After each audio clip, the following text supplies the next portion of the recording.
أهلا بكم في الملكي مع مينا. سمعنا يا عم الحدوتة، والحدوتة بتقول إن الزمالك بطلة للدوري المصري ومتأهلة لدوري أبطال أفريقيا.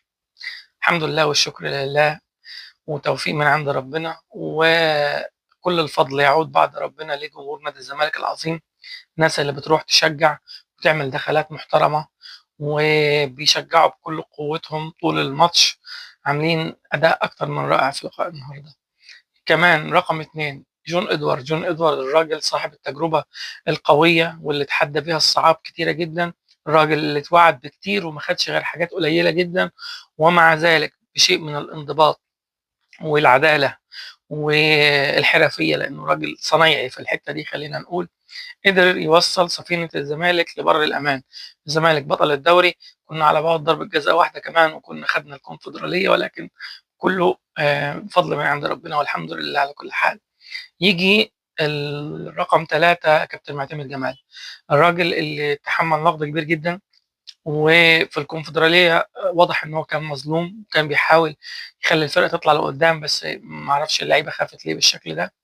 الراجل اللي اشتغل بنفس نوعية اللعيبة واقل في العدد من يانيك فيريرا ومن كابتن احمد عبد الرؤوف، الراجل اللي حاول يعمل حاجة ولكن ما قدرش. ولكن معتمد جمال أنا بالنسبة لي هو كان الحجر اللي ناقص. يعني جون إدوارد كان عامل الماكينة كلها دايرة ما عدا الترس بتاع المدير الفني. جاء كابتن معتمد جمال الراجل لم الفرقة ودور المكنة كلها بأقل تكلفة، لأن احنا لو كنا جبنا مدير فني أجنبي هنتغرم فلوس أكتر بكتير جدا من عقد كابتن معتمد جمال، وكان ممكن ما يديكش نفس الأداء اللي كابتن معتمد جمال وصله. اللعيبة كلهم النهارده عملوا مجهود أكتر من رائع، حتى اللعيبة الشباب عملوا ماتش ممتاز جدا. الحمد لله الزمالك طول الوقت كان متقدم، فكانت مدينا شوية راحة نفسية.